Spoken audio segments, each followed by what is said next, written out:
আপন দেশে তাদেরকেই পরবাসী বানাচ্ছে, অথচ সারা বিশ্বের মুসলিম বিশ্ব, সারা বিশ্বের পরাশক্তি তারা আজকে নির্বিকার এই গণহত্যার বিরুদ্ধে। তারা সোচ্চার নয়, এমনকি প্রত্যক্ষ এবং পরোক্ষভাবে এই গণহত্যার মদত যোগাচ্ছে ইঙ্গো মার্কিন বাহিনী।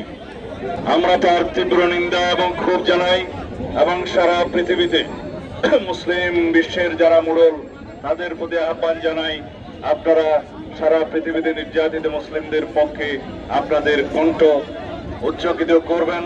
আপনারা ব্যবস্থা নেবেন যাতে বিভিন্ন রকমের ষড়যন্ত্রের ফলে বিশ্বের পরাশক্তিরা যে ইসরায়েলের পক্ষে ভূমিকা রাখছে সেটা বন্ধ হয়। তাদেরকে অস্ত্র সরবরাহ যারা করছে তাদেরকে আপনারা বাধ্য করুন ইসরায়েলিদের হাতে যেন মারণাস্ত্র তুলে না দেয়। বিশ্বের সবচেয়ে নির্যাতিত এই এলাকায় যাতে আর কোনো গণহত্যা না হয়।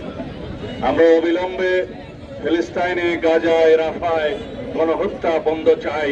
সারা পৃথিবীর মানুষ জেগে উঠেছে। গতকালকে সারা পৃথিবীতে মানুষ প্রতিবাদ জানিয়েছে। নো ওয়ার নো স্কুল নামে যে প্রোগ্রাম করেছে সারা পৃথিবীতে, বাংলাদেশেও সেটা পালিত হয়েছে। আমরা সবাই অংশগ্রহণ করেছি। আজকে বাংলাদেশের ছাত্র সমাজের সবচাইতে প্রগতিশীল এবং ঐতিহ্যবাহী ছাত্র সংগঠন বাংলাদেশ জাতীয়তাবাদী ছাত্র দল কর্তৃক সারা দেশের শিক্ষা প্রতিষ্ঠানে যে প্রতিবাদ কর্মসূচি ইসরায়েলি গণহত্যার বিরুদ্ধে, বর্বর আগ্রাসনের বিরুদ্ধে আহ্বান করা হয়েছে, তার সফলতা কামনা করি এবং যারা অংশগ্রহণ করেছেন তাদেরকে ধন্যবাদ এবং কৃতজ্ঞতা জানাই।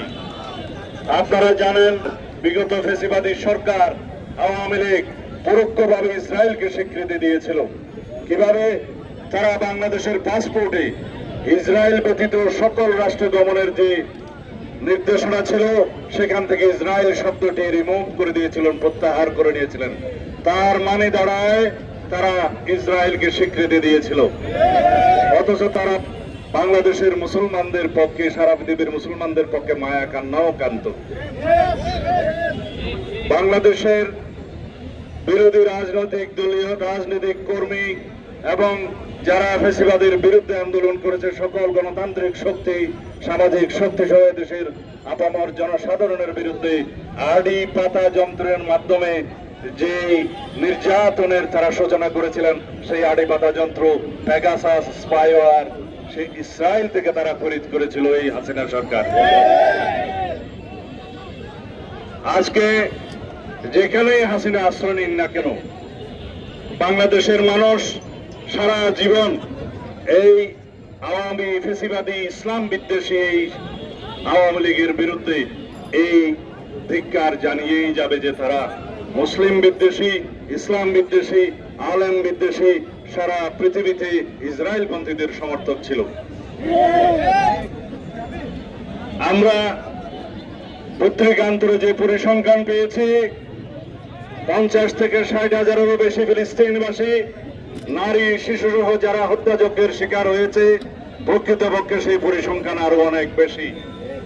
যারা অপুষ্টিতে ভুগে যে সমস্ত শিশুরা মৃত্যুর মুখোমুখি হচ্ছে তাদেরকে হত্যাকাণ্ডের শিকার হিসেবে গণ্য করতে হবে।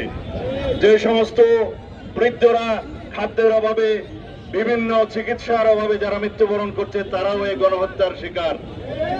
সেই হিসাবে লক্ষ লক্ষ ফিলিস্তিনি ভাই বোনেরা এই বর্বর আগ্রাসন এবং গণহত্যার শিকার হয়েছে। সারা পৃথিবীতে আজকে কণ্ঠ উচ্চারিত হচ্ছে ইসরায়েলের বিরুদ্ধে এবং ইঙ্গো মার্কিন ষড়যন্ত্রের বিরুদ্ধে। যে ইসরায়েলিকে যারা মদত দিচ্ছে তাদেরকে সমস্ত মদত বন্ধ করতে হবে এবং ইসরায়েলের সমস্ত পণ্য আমরা বর্জন করব। তার মানে এই না যে আমরা কোনো ব্যবসায়িক প্রতিষ্ঠানে হামলা করব। গতকালকে বাংলাদেশে কিছু স্থাপনায় হামলা হয়েছে, আমরা তার নিন্দা জানাই এবং এখানে আমরা বলতে চাই সরকারের ব্যর্থতা এখানে লক্ষণীয়, আইন শৃঙ্খলা বাহিনীর ব্যর্থতা এখানে লক্ষণীয়। তাদের উচিত ছিল আগের থেকে এখানে সতর্কতা অবলম্বন করা, তাহলে বাংলাদেশের নামে এই বদনামটা আমাদের নিজে হতো না। আমি আপনাদের সামনে আজকে এই মুহূর্তে বিএনপির পক্ষ থেকে একটি ঘোষণা দিতে চাই। আমরা ফিলিস্তিনি জনগণের পক্ষে এই গণহত্যার, ইসরায়েলি গণহত্যার প্রতিবাদে এবং বর্বর আগ্রাসনের প্রতিবাদে বাংলাদেশ জাতীয়তাবাদী দলের পক্ষ থেকে অতি শিগগির সারা বাংলাদেশে এবং কেন্দ্রীয়ভাবে আমরা একটি বৃহৎ কর্মসূচির ঘোষণা করব।